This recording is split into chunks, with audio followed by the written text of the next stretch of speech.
ಶ್ರೀಗಳು ರಾಜಕಾರಣದಲ್ಲಿ ದೀರ್ಘಕಾಲದ ಅನುಭವವನ್ನು ಹೊಂದಿರತಕ್ಕಂಥವರು. 6 ಬಾರಿ ಶಾಸಕರಾಗಿ ಸಚಿವ ಸ್ಥಾನವನ್ನು ಅಲಂಕರಿಸಿ ಬಹುಶಃ ರಾಜಕೀಯ ಕ್ಷೇತ್ರದಲ್ಲಷ್ಟೇ ಅಲ್ಲ, ಸಾಮಾಜಿಕವಾಗಿ, ವಿಶೇಷವಾಗಿ ಶೈಕ್ಷಣಿಕವಾಗಿ ಅವರ ಸಂಸ್ಥೆಯಿಂದ ಸಾಕಷ್ಟು ಜನ ಮಕ್ಕಳುಗಳಿಗೆ ಒಂದು ವಿದ್ಯಾದಾನವನ್ನು ಮಾಡಿರ್ತಕ್ಕಂಥ ಪುಣ್ಯಾತ್ಮರು. ಎಸ್ ನಮ್ಮ ಶಾಮನೂರು ಶಿವಶಂಕರನವರು ಇವತ್ತು ನಮ್ಮನ್ನೆಲ್ಲರನ್ನೂ ಅಗಲಿ ಹೋಗಿರ್ತಕ್ಕಂಥದ್ದು ನಿಜಕ್ಕೂ ಕೂಡ ಭಾಳ ಪ್ರತಿಯೊಬ್ಬರಿಗೂ ಕೂಡ ಮನಸ್ಸಿನ ಮೇಲೆ ದುಃಖ ಉಂಟಾಗಿದೆ.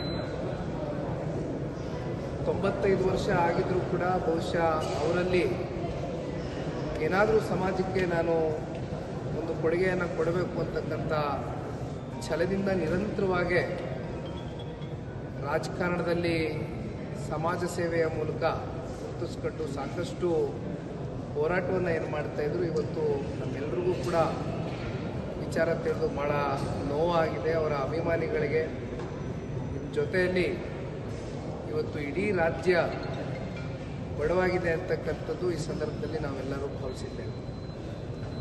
ಮಲ್ಲಿಕಾರ್ಜುನ್ ಸಾಹೇಬರು ಅವರ ಸುಪುತ್ರರನ್ನ ಈಗ ತಾನೇ ಭೇಟಿಯನ್ನು ಮಾಡಿದರು. ಅವರು ಕೂಡ ತಿರುಪತಿ ದೇವಸ್ಥಾನಕ್ಕೆ ಹೋಗಿದ್ರು ಅಂತಕ್ಕಂಥದ್ದು ಸುದ್ದಿಯನ್ನು ಕೇಳಿದ್ವು. ಆದರೆ ನಿಜಕ್ಕೂ ಕೂಡ ಇದು ಭಾಳ ಪ್ರತಿಯೊಬ್ಬರಿಗೂ ಮನಸ್ಸಿನ ಮೇಲೆ ಒಂದು ದುಃಖ ಉಂಟಾಗಿರ್ತಕ್ಕಂಥದ್ದು. ವಿಶೇಷವಾಗಿ ಸನ್ಮಾನ್ಯ ದೇವೇಗೌಡರು ಸಾಹೇಬರು, ಸನ್ಮಾನ್ಯ ಕುಮಾರಣ್ಣ ಅವರು, ನಮ್ಮ ಇಡೀ ಕುಟುಂಬ, ಅವರ ಕುಟುಂಬದ ಜೊತೆಗೆ ರಾಜಕೀಯ ಅಂತಕ್ಕಂಥದ್ದನ್ನ ಬದಿಗೆ ಇಟ್ಟು ಮಾತನಾಡ್ತಕ್ಕಂಥದ್ದಾದರೆ ಒಂದು ವಿಶೇಷವಾದಂಥ ಒಂದು ವಾತ್ಸಲ್ಯ, ಒಂದು ಸಂಬಂಧವನ್ನು ನಿರಂತರವಾಗಿ ಒಂದು ಸಂಪರ್ಕವನ್ನು ಇಟ್ಕೊಂಡಿದ್ರು. ನನಗೆ 1-2 ಬಾರಿ ಅವ್ರನ್ನ ಭೇಟಿ ಆಗ್ತಕ್ಕಂಥ ಒಂದು ಅವಕಾಶ ಸಿಕ್ಕಿತ್ತು. ಬಹುಶಃ ವೆರಿ ಒಂಥರ ಲೈಟ್ ಹಾರ್ಟೆಡ್ ಆಗಿ ವಿಚಾರವನ್ನು ಮಾತನಾಡ್ತಕ್ಕಂಥದ್ದು. ವಯಸ್ಸು, ನಾನು ಚಿಕ್ಕವ ನೀನು ದೊಡ್ಡವ ಅಂತಕ್ಕಂಥ ಭಾವನೆ ಯಾವತ್ತಿಗೂ ಕೂಡ ಅವ್ರ ಮನಸ್ಸಿನಲ್ಲಿ ಇರಲಿಲ್ಲ.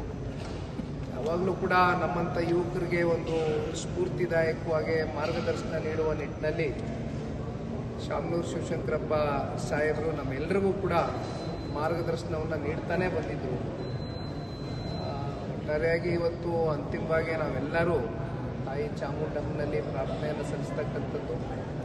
ಭಗವಂತ ಅವರ ಆತ್ಮಕ್ಕೆ ಶಾಂತಿಯನ್ನು ಕೊಡಲಿ. ಜೊತೆಯಲ್ಲಿ ಅವರು ಇವತ್ತೇನು ಸಮಾಜಕ್ಕೆ ಕೊಟ್ಟೋಗಿರ್ತಕ್ಕಂಥ ಕೊಡುಗೆಗಳಿದೆ, ಬಹುಶಃ ಇದು ನಮ್ಮಂಥ ಇವತ್ತು ಯುವ ಪೀಳಿಗೆ ಇದನ್ನು ಒಂದು ಸ್ಫೂರ್ತಿಯಾಗಿ ತೆಗೆದುಕೊಂಡೋಗಿ ಮುಂದಿನ ದಿನಗಳಲ್ಲಿ ಸಮಾಜವನ್ನು ಅವರ ಒಂದು ಹೆಸರಲ್ಲಿ ಕಟ್ತಕ್ಕಂಥ ಕೆಲಸವನ್ನು ನಾವೆಲ್ಲರೂ ಕೂಡ ಮಾಡಬೇಕು ಅಂತಕ್ಕಂಥದ್ದು ಬಹುಶಃ ಈ ಸಂದರ್ಭದಲ್ಲಿ ಒಬ್ಬ ಯುವಕನಾಗಿ ನಾನು ಎಲ್ಲರಲ್ಲೂ ಪ್ರಾರ್ಥನೆಯನ್ನು ಸಲ್ಲಿಸಲಿಕ್ಕೆ ಬಯಸ್ತೇನೆ.